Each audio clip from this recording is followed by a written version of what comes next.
Polisi menangkap 7 orang simpatisan Muhammad Rizik Syihab saat hendak menghadiri Pengadilan Negeri Jakarta Timur.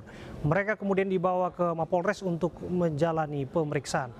7 pemuda simpatisan HRS yang mengatasnamakan dirinya keluarga sederhana pecinta Habib Rizik Syihab ditangkap di dekat Pengadilan Negeri Jakarta Timur. Satu persatu pemuda ini diperiksa isi tas dan handphonenya oleh petugas. Dari tas mereka polisi mengamankan spanduk dan foto Habib Rizik. Ketujuh pemuda ini kemudian diamankan dan dibawa ke Mapolres Jakarta Timur untuk menjalani pemeriksaan lebih lanjut. Hari ini Pengadilan Negeri Jakarta Timur menggelar sidang vonis Rizik Syihab.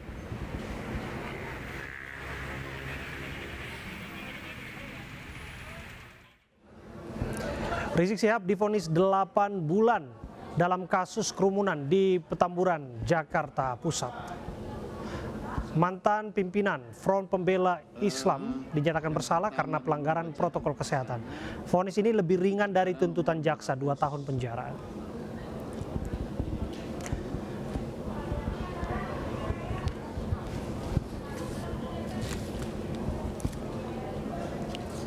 Sebelumnya dalam kasus kerumunan Mega Mendung, Rizik hanya divonis denda 20 juta rupiah. Untuk kasus Mega Mendung, jaksa menuntut 10 bulan.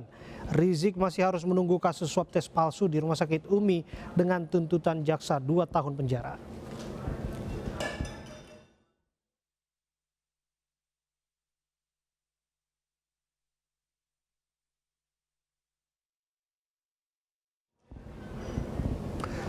Kita ke informasi berikutnya. Wakil Gubernur Jawa Timur Emil Dardak memastikan dirinya akan kooperatif menjalani proses hukum terkait laporan pelanggaran protokol kesehatan saat ulang tahun gubernur di Gedung Negara Graha di Surabaya.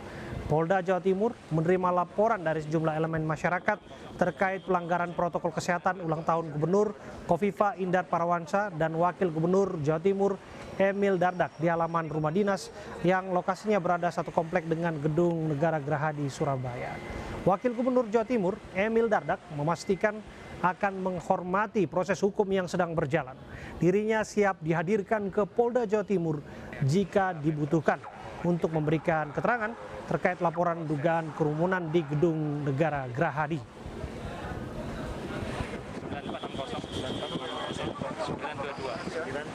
Oke, Mas. Oh, mari Bapak. Mari. Mari. Oh, bentar. Oh.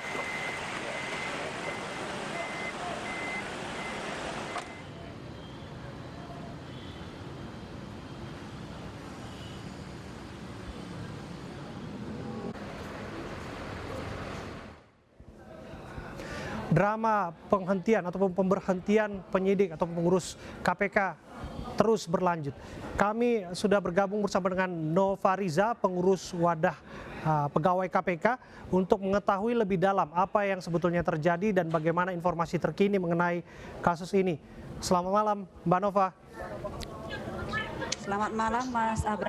Iya, Mbak Nova, pertama-tama saya sampaikan rasa prihatin saya atas apa yang Anda alami bersama dengan rekan-rekan Anda. Saya prihatin karena Anda tidak lagi dapat bertugas, tapi negara harus membayar Anda.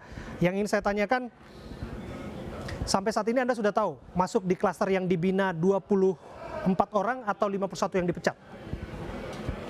Sampai dengan saat ini belum ada pemberitahuan secara resmi oleh organisasi berkaitan dengan ini. Sampai per hari ini Anda pun belum tahu posisi Anda seperti apa? Belum sama sekali. Belum sama sekali.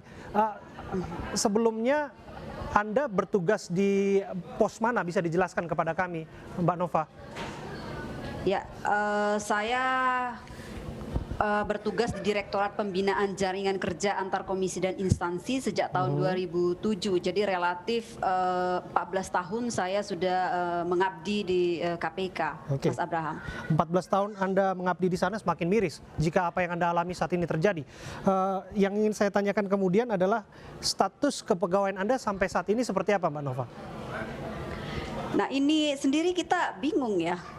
Pertama-tama dengan keluarnya SK 652 yang menyatakan kita kemudian nonaktif gitu, ini juga sudah membuat kita bingung gitu. Nonaktif, mengembalikan tugas dan jabatan kepada atasan, tapi tapi tetap dibayar oleh negara. Ini bagaimana ini statusnya? Kami juga sebagai Oke. pegawai KPK bingung. Belum Oke. lagi dasar hukumnya apa. Itu Mas Abraham. Oke, artinya sebelum ada tes wawasan kebangsaan ini Anda sudah berstatus sebagai pegawai tetap di KPK ya dengan masa bakti 14 tahun yang dimaksud? Betul, sejak masuk sudah menjadi pegawai tetap. Oke, apakah dalam fungsi Anda dan fungsi tugas Anda bersinggungan langsung dengan kasus-kasus korupsi, penindakan misalnya? Tidak sih sebetulnya. Tapi memang kami, karena Direktorat Pembinaan Jaringan Kerja Antar Komisi dan Instansi itu dibawa ke Kedeputian Informasi dan Data, selama ini kami juga mendukung pemenuhan informasi dan data ya, dan membangun jaringan mitra kerjasama baik itu dengan penegak hukum maupun tidak dengan penegak hukum. Oke. Termasuk juga membantu meminta data dan informasi ke luar negeri, termasuk mutual legal assistance, kira-kira begitu. Oke, artinya Anda adalah pegawai rekrutan independen KPK ya, Mbak Nova ya? Iya, betul. Oke, kemudian yang menjadi pertanyaan saya berikutnya Mbak Nova, sampai saat ini apakah Anda mengerti di mana kesalahan Anda atau apa yang membuat Anda tidak lolos tes wawasan kebangsaan? Ini juga lagi-lagi kebingungan kami sebagai pegawai gitu, apalagi saya yang sudah 14 tahun berkiprah di KPK. Sampai dengan saat ini kami tidak diberitahu alasan mengapa kami lulus. Yang kami terima itu hanya secarik kertas gitu. Tidak lulus barangkali SK maksudnya ya Bu? Tidak memenuhi syarat ya, bahasanya begitu, tidak memenuhi syarat TWK, dan dengan 3 poin tadi ya, salah satunya adalah mengembalikan pekerjaan tugas dan jabatannya kepada atasan. Oke. Itu saja, tidak ada alasan mengapa tidak lulus TWK atau Oke. apa sih kesimpulan dari TWK, begitu Mas. Oke, Mbak Nova, kalau kita dalami apa yang disampaikan Pak Alexander Marwata beberapa hari yang lalu kan, TWK itu bukan satu-satunya dasar, ada istilah rapor merah. Kalau kaitannya ini rapor merah kan tidak dijelaskan juga, ini ruang gelap. Ini kaitannya dengan kinerja. Apakah Anda juga mendapatkan assessment atau mendapatkan penilaian atau mendapatkan rapor mengenai ini semua? Ya tadi, sama sekali kita tuh tidak diberitahu ini merahnya apa gitu. Yang kami tahu justru malah penjelasan konvers gitu dari Bapak Alexander Marwata, pimpinan kami, dan juga Kepala BKN pada saat itu. Hanya itu saja informasi yang kami terima. Selebihnya kami tidak diberitahukan sama sekali. Oke. Apa alasan kami tidak lulus? Nah, itu yang membuat semakin miris lagi. Saya prihatin, saya miris atas apa yang Anda alami 14 tahun bertugas di sana. Barangkali Anda juga sudah menyaksikan bagaimana anak kandung reformasi ini berdiri dan menjadi bagian di sana, sudah banyak yang Anda perbuat. Yang ingin saya tanyakan, TWK ini menjadi penentu, disebutkan demikian Mbak Nova. Apa yang terjadi dalam ruang tanya jawab di sana? Apa yang ditanyakan kepada Anda? Saya sebelum ke sana boleh agak sedikit ini ya, flashback sebetulnya ya. Yang pertama itu sebagaimana dijelaskan dan diulas berkali-kali oleh teman-teman 75 di berbagai media, juga dijelaskan berulang kali oleh para ahli hukum, jelas-jelas mengatakan bahwa TWK itu sendiri tidak ada landasan hukum gitu ya, tidak diamanatkan oleh Undang-Undang 19, tidak pula diatur oleh PP 41, tidak pula bahkan bagaimana mekanisme alih status itu sendiri belum ada cantolan aturannya di Undang-Undang ASN. Bahkan putusan MK tahun nomor 70 jelas mengatakan pengalihan alih status pegawai KPK menjadi ASN tidak boleh merugikan hak pegawai KPK untuk diangkat menjadi ASN dengan alasan apapun di luar desain yang telah ditentukan. Nah, desain yang telah ditentukan ini sayangnya diterjemahkan berbeda ini oleh Kepala BKN gitu kan. Ini yang membuat kita jadi bahkan waktu itu Oke. Pak Arsul Sani juga sudah menegaskan bahwa yang dimaksud dengan desain yang telah ditentukan itu adalah desain yang diatur dalam Undang-Undang 19. Oke. Jangan menerjemahkan hal yang lain, kira-kira begitu. Nah, yang kedua itu pidato presiden kan sudah jelas ya, TWK tidak boleh dijadikan dasar untuk memberhentikan pegawai betul KPK. sekali. Oke, ini yang semakin ironis, disebutkan bahwa Mbak Nova ini termasuk dalam formatur peraturan Komisi Pemberantasan Korupsi yang dijadikan dasar untuk tes yang dimaksud. Benarkah demikian? Mohon maaf, diulangi lagi, Mas. Betulkah bahwa Mbak Nova ini termasuk dalam formatur Perkom yang disebut-sebut menjadi dasar untuk menyelenggarakan tes wawasan kebangsaan itu? Formatur maksudnya saya Sorry? menjadi bagian untuk menggodok perkom yang dimaksud menjadi dasar. Oke. Saya kebetulan kan memang juga sebagai pengurus wadah pegawai gitu.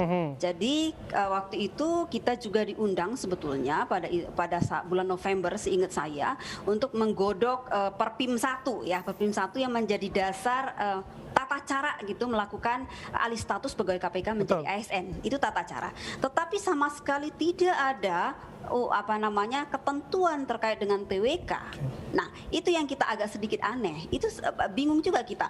Dan kemudian yang saya dengar gitu, dan bahkan kami tidak pernah diundang lagi perwakilan pegawai maupun perwakilan wadah pegawai, tiba-tiba muncullah itu yang juga saya dengar katanya itu hasil dari pertemuan pimpinan KPK dengan Kementerian Hukum dan HAM. Jadi saya juga agak sedikit bingung ini mengapa tiba-tiba muncul tujuan di balik ini.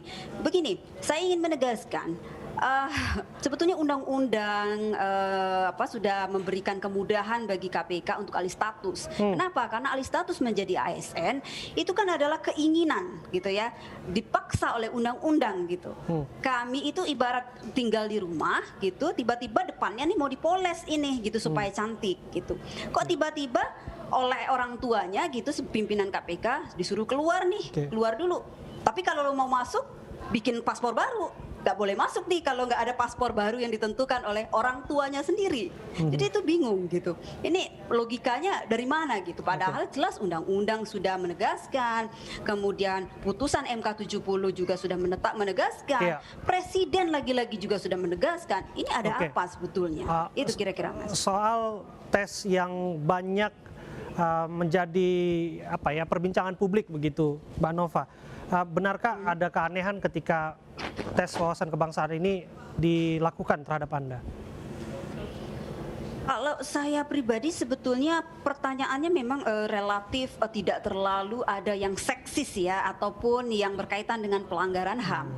Tetapi apakah pertanyaan-pertanyaan itu berkaitan dengan wawasan kebangsaan yang dimaksud gitu ya? Apakah ini mengukur seseorang itu sangat Pancasilais, nasionalis gitu?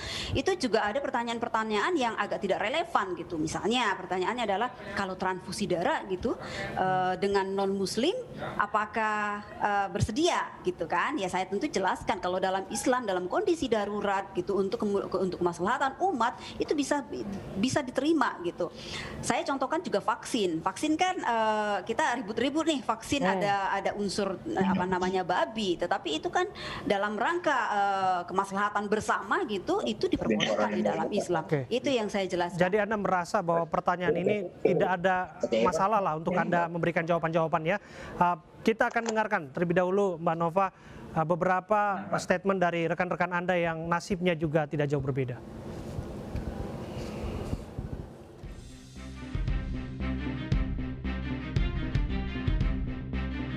Sebanyak 51 dari 75 pegawai KPK yang tidak lolos asesmen tes wawasan kebangsaan resmi diberhentikan. Sisanya, 24 pegawai lainnya masih memungkinkan untuk mendapat pembinaan sebelum beralih status menjadi aparatur sipil negara.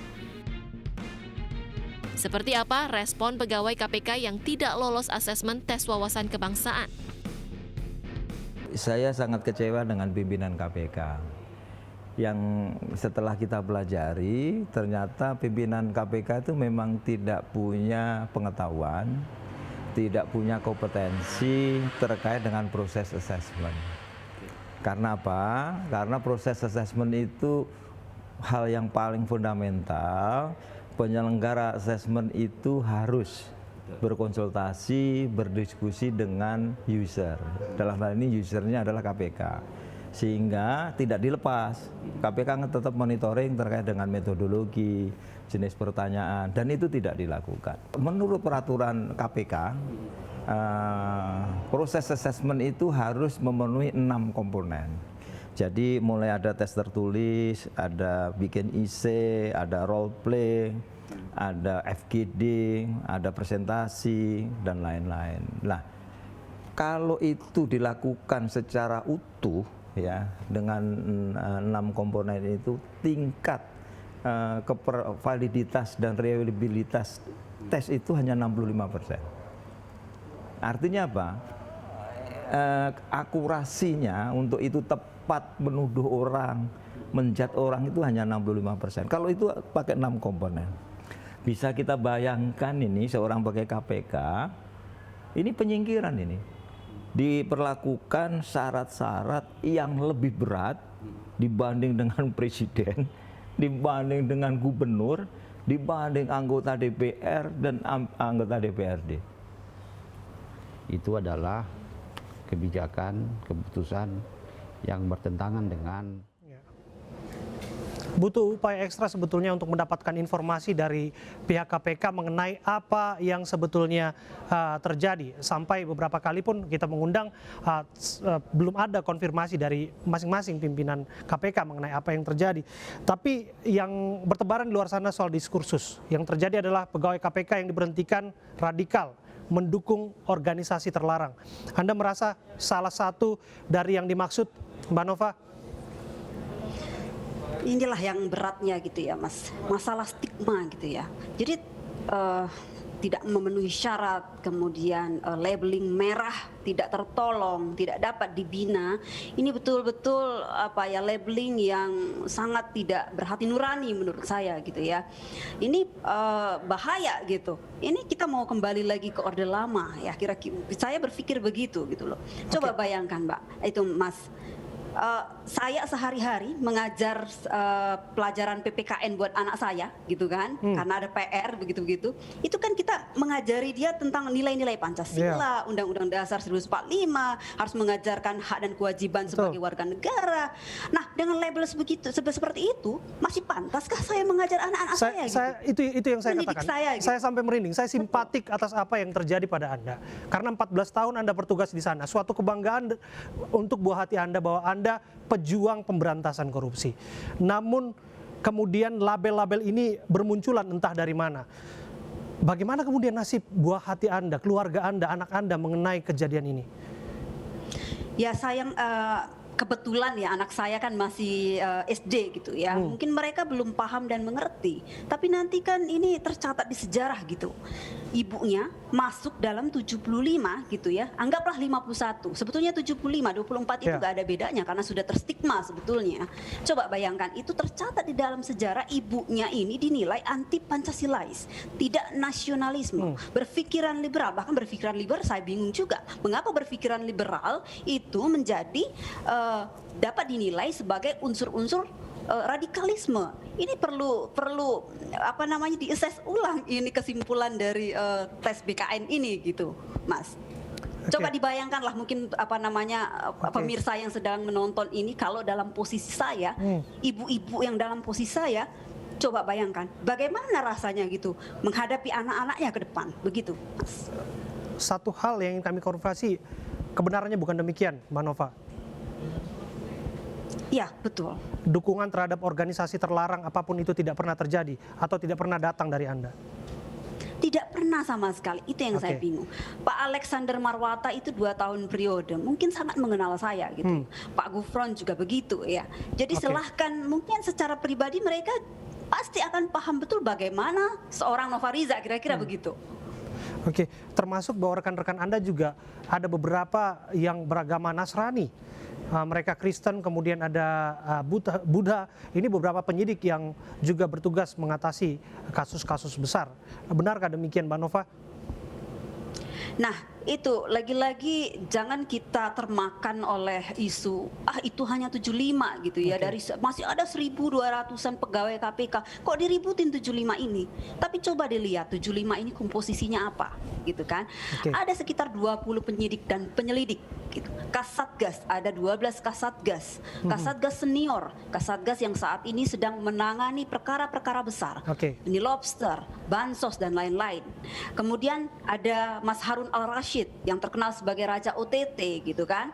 Lalu hampir dari 75 itu hampir 100% pengurus wadah pegawai inti masuk gitu. Ini ada apa? Seolah-olah ada upaya kita sebut sebagai union busting mungkin gitu kan. Membungkam orang-orang yang selama ini dipandang kritis dan ada upaya jangan-jangan gitu. Ini jadi dugaan-dugaan gitu untuk menghalang-halangi penyelesaian perkara yang mungkin di depannya ada lagi PR-PR besar yang harus diselesaikan. Itu yang kita Gitu. tidak harapkan terjadi. Kita percaya bahwa transparansi adalah hal yang wajib dilakukan dalam tata kelola institusi ataupun pemerintahan yang baik. Satu pertanyaan terakhir saya, andai kata Anda termasuk dari 24 orang yang dalam tanda kutip disebutkan masih dapat dibina, apa langkah yang akan Anda tempuh? Yang pertama, kalau saya masuk yang 24 tentu saya akan menolak untuk dibina. Pertama, kenapa? Saya sudah terlanjur, 24 itu stigmanya sama dengan yang 51 gitu ya, anti Pancasila, anti nasionalisme gitu kan, radikal gitu, itu sama labelnya.